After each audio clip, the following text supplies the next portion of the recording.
What's going on, everybody? I'm your host, El Grande Gato. Thank you for tuning in for another episode of Keeppounding_TV. Do you like one quick question before we get started? Do you like No? Maybe? Yes? Do you like Do you heart the Carolina? If you heart the Carolina Panthers like I like the Carolina Panthers, give me a dab. Yes, give me a dab. This is Charlotte! That's my 300 impression, y'all. Thank you guys for tuning in. Make sure you join the baddest Carolina Panther fan group on Facebook, Keeppounding_TV. We have raffle prizes. We represent our team to the fullest. We have giveaways, stuff like that for active members. Make sure you subscribe to us on YouTube, Twitter, Instagram, Keeppounding_TV for the latest, greatest update information, topics, the whole nine. And don't forget to follow us on Podbean. That's right, Podbean. We have the latest podcast, a lot of good hot topics that you'll like. So tune in, check us out. All right, so let's go and get started. Shout out to everybody on YouTube. Hey, how you doing? I'm your host, El Grande Gato, the Big Cat. Today we're going to talk about who stays and who goes. That's right, we're talking about Carolina Panthers free agency. So right off the bat, we're going to go ahead and dive into it. Who's gone? Ryan Khalil, he's gone after an illustrious season with the Carolina Panthers. Won't be one to forget. He's going to go down as a Hall of Famer in the Carolina Panthers Ring of Fame. Next, Mike Adams. He's gone. I feel like he's gone. He's 38 years old, people. Yes, he had a decent year this year, but we got to get younger back there in the safety spot. We got burnt a lot, and I understand. Listen, I'm very, very strong about this. The reason why we got burnt a lot in our safety spot, because we weren't getting enough pressure, consistent pressure throughout the year. We got better towards the end of the year, but on top of that, I also want to shift back the blame to the safety spot. Some blown coverages, people not doing their assignments, some people just let mans wide open. So yes, a 50-50 blame. He's willing to take a hometown discount. Even with a hometown discount, I don't know if they're worth keeping him. I think they may let him go either way, but I did appreciate he put us some decent numbers this year. Next, Devin Funchess. Well, what about him, you say? Well, I'll tell you this. Devin Funchess, he's pretty much gone as well. They're saying that his market is $9.3 million a year on the free agent market, which will be, 9, 18, 27. Don't know how to count, yada, yada, yada. He's anywhere between $30 and $40 million a year. I know for sure Carolina Panthers not going to be willing to pay that. The guy was too inconsistent, had a lot of drops. His drops were definitely on display against the Detroit game. He hurt us this year. For a guy who's supposed to be a number one receiver, he didn't necessarily live up to the billing. A lot of people are saying Kelvin Benjamin was the problem. We got rid of Benjamin. He still couldn't come out the shadows. It's funny because it's kind of like the same story because Kelvin Benjamin had one solid year where he had over 1,000 yards. I think Funchess had one solid year where he had over 1,000 yards and then kind of regressed. Why? I don't know why, but he did. I think he's going to be gone. Carolina's not going to pay him the kind of money he wants. Fozzie Whitaker. Chandler Canzero, he's gone. David Mayo's gone. Cameron Artis-Payne. Moving on to the people who I think 50-50. Thomas Davis. That's right. The future Hall of Famer Thomas Davis. I think he's a toss-up. And I know he had openly came out and said that, I'll take a discount. You know what I mean? And now, like I said, Carolina Panthers, they got to do better. In the past, they got rid of some of their, some of their local legends. That's what I like to call them, like Steve Smith and D'Angelo Williams. And that was on a different regime. You know what I mean? That was on the Gettleman's regime. But I know in the past, veterans and people who've been there for a while, they got rid of them. So hopefully they'll bring Thomas Davis back, even though he said he want a discount. I don't necessarily think he'll be in a starting position. I'm excited. I want to see what Shaq has, okay? We brought Shaq in. You can't really judge Shaq on a full season because he's been sharing time. Bring Shaq in, allow Shaq to do his thing, and let's see what we got in him. Thomas Davis takes the hometown discount. I'm excited to see him come back. Will he get it? Will they bring him back? I don't know. But more likely than not, they probably will. Julius Pepper, I think he hangs it up. The future Walter Payton Man of the Year. Let's go ahead and get that retweet going. Walter Payton Man of the Year challenge. Let's retweet him out. I think he may be done. 38 years in the game. And like I said in my other podcast, now you got to understand this is a business. As much as this is a sport and fun and entertainment for us, this is a business. Even if these guys are taking discounts to come back, they still got to get protection. Okay?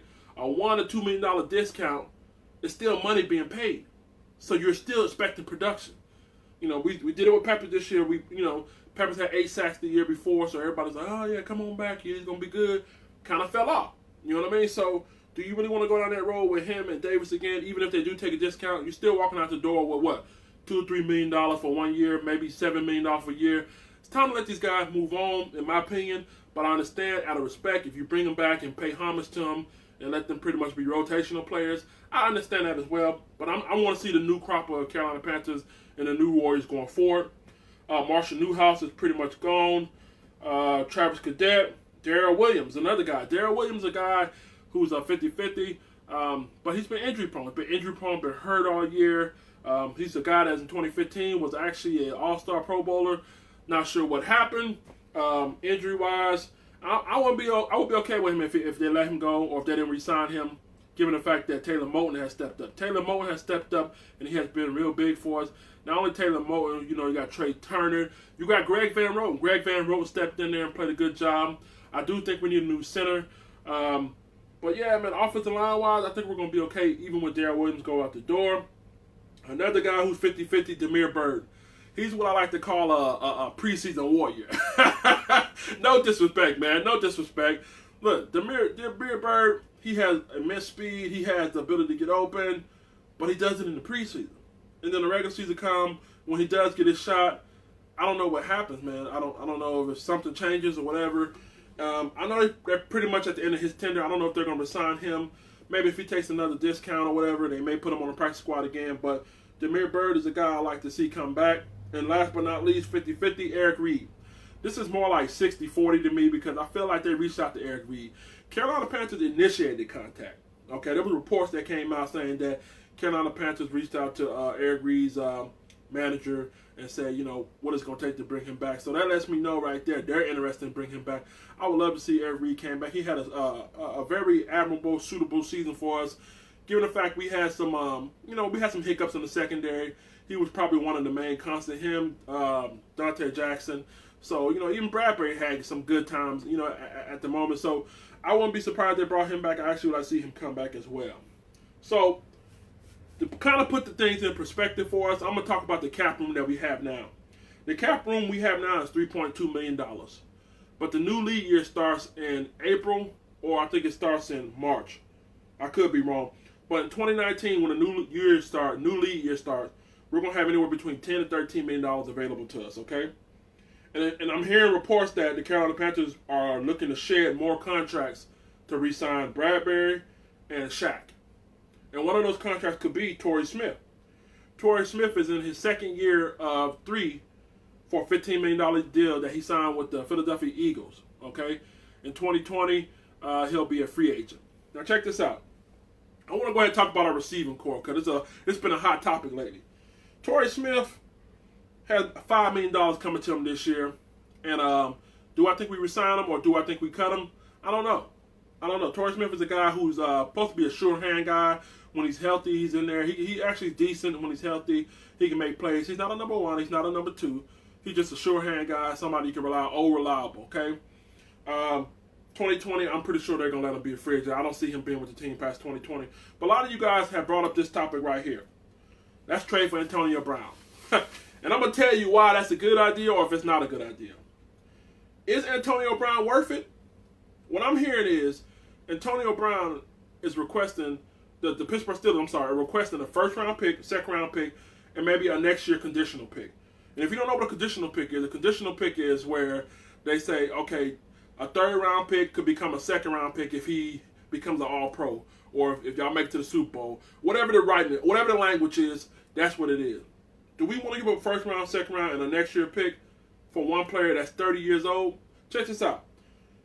Antonio Brown is older than DJ Moore, Curtis Samuel, Jarvis Wright, and Funches. He's older than our whole receiving core. Now, listen, this is not Madden. A lot of you guys are stuck in this Madden 19 mode. Get out that Madden 19 mode. You don't leverage your whole team for one player, even if he is a superstar that you'll probably get, 4 or 5 years out of at best. Okay, so you'll have 42. Y'all be averaging 40 points a game, but then turn around and still be losing. Do you really want that? We call them the Kansas City Chiefs, where you can score a bunch of points, but you can't stop nobody. And that's going to come back to bite them. Trust me, that's going to come back to bite them. But, so my point is, we have too many holes to try to fill other than give up the bank for him. All right? Let me tell you 3 reasons why our offense struggled this year. First thing first is Cam Newton's inconsistency. Now, I understand Cam Newton was inconsistent due to his injury. Okay, Cam Newton was hurt. That's the reason why he was inconsistent. Nonetheless, he was inconsistent. Second thing, our offensive line. The reason why we struggled this year, offensive line was inconsistent. And now let me put a little remark right here. Let me put asterisk right here. Put a little asterisk. Even though we had inconsistency on the offensive line, Christian McCaffrey damn near broke 2,000 yards from scrimmage. So I don't really want to dog the offensive line like that. I want to be honest. I want to be objective. I want to be truthful. Yes, we struggled at times. Okay, we struggled at times during the offensive line, but there were times where we actually looked pretty good. That's why I say, you know what? As much as people say we need an offensive line, I say 1 or 2 players to go on the offensive line with rotational players, substitute players, and definitely we need a starting center. But we're not too bad. We got Greg Van Roten, Trey Turner, Taylor Moton. I think we're in good position, okay? But they did have inconsistency, and that was part of the reason why we struggled. And last but not least, wide receiver play. We struggled because of wide receiver play. Devin Funchess, again, inconsistent. His Detroit game, a lot of drops throughout the season, inconsistent. For a number 1 receiver, he was out received by a running back. Nobody on our receiving corps had over 800 yards. Christian McCaffrey had 867 yards in running back. It's unacceptable for you to be a number 1 receiver and be out, have less receptions than a running back, less receiving yards than a running back. Okay, that's one of the reasons why I think he may be gone. Next, Curtis Samuel. Curtis Samuel was injured throughout the year. He had a little heart condition or whatever. Thank God he came back healthy. The future is bright with him. I'm not worried about him. I think the future is bright with him. But for this year, injury plagued, came back at the end of the year, caught fire towards the end of the year. Next, Torrey Smith. Another receiver that was injury prone. When he was on the field, he was impactful. Not like we hoped he would be, but he was impactful. And last but not least, DJ Moore. He caught fire late, but he started off the season fairly rough. Fumbles and stuff like that, but that's okay. He's a rookie. So this is one of the reasons why I think it's okay to bring in Steve Smith. If we bring in Steve Smith, I think that'd be a match made in heaven. I think Steve Smith could teach him and Samuel some of the tricks of the game. Okay? No receiver, like I said, no receiver on this team had over 800 yards. We were 16th in the lead in passing. And ask yourself, do you really want to bring in Antonio Brown when he's older than everybody on our roster? What you guys really need to be looking at is who's coming in the upcoming free agency when it comes to receivers. And I got 3 people who I really think we should give a hard look at. Corey Coleman. Corey Coleman was an ex-Cleveland Brown. One of the guys coming from Baylor, has a lot of speed, has a very high upside, has not lived up to it. I don't know why. But Corey Coleman is going to be a free agent with the Giants. He's looking around $630,000 a year in cap value, okay? I think we can afford that. Young guy, he's only 24 years old, a lot of speed. And let me tell you something, the game is changing. The game is changing. We got these receivers out here that are 6'5" and all this. They're going away. They're dinosaurs. They're going away. Now it's all about the quick, get open, get separation, make a guy miss. Quick, get open, get separation, make a guy miss. Moore can do it. Samuels can do it. We need a third guy. We need a third guy that somebody can line up in that slot. And I think Corey Coleman would be great. Not only Corey Coleman, J.J. Nelson, coming from the Arizona Cardinals. He's going to be a free agent. His last deal was $2.5 million for 4 years. Looks pretty damn good to me. I think we can get J.J. Nelson. Now, mind you, all these guys are, how can I put it? They've been up and down guys. The reason why they're a free agent is because they've been inconsistent or injury prone or whatever. I think you put some of these guys with the right quarterback, a.k.a. Cam Newton, if you put him with these guys, I think, we might have a chance. J.J. Nelson is a younger Ted Ginn. He has that kind of speed. He can torch you, okay? He's been inconsistent, been injury prone, but like I said, all this is conditional. So, and next, I got T.J. Jones. T.J. Jones with the Detroit Lions. Fabulous receiver.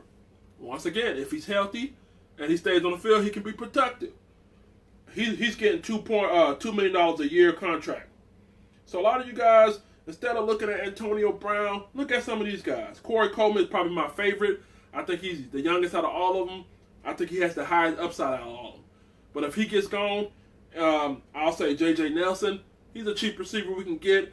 And then guess what? If he doesn't pan out, guess what we do? We'll let him go. And we don't lose a lot of money. We don't tap a lot of money in the cap space. All right? So stop focusing on the big name and look at the little name and see who's available. Tell me what you guys think. Tell me what you guys think. I definitely think we need to bring in Steve Smith. I would love to see Steve Smith mentor some of these guys. I think Torrey Smith may be gone by the end of the year, or the beginning of the year, I'm sorry. Like I said, they're trying to make cap space for James Bradbury and Shaq Thompson. Curtis Samuel, I'm okay with him. I'm okay with him. I know this is about his his third or fourth year. I'm okay with him. I think we're gonna see the best. The best is yet to come for this brother. Towards the end of the year, you see that speed. You see him healthy. You see what he can do.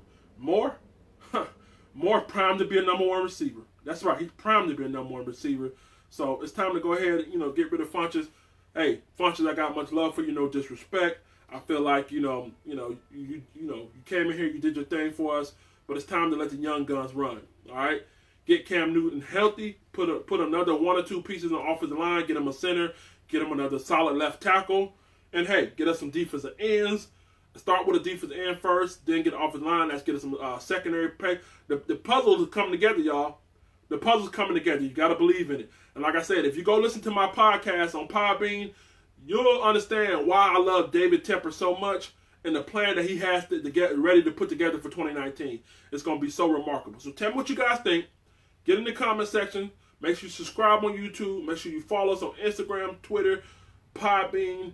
Join the baddest Carolina Panthers group on Facebook, Keeppounding_TV. I mean the baddest Carolina Panthers group, where we have raffle prizes, giveaway, fun, hot topics, and we represent our team to the fullest. Thank you guys for tuning in. I'm your host, El Grande Gato, the Big Cat. Let me know what y'all think, y'all. Peace. I'm out.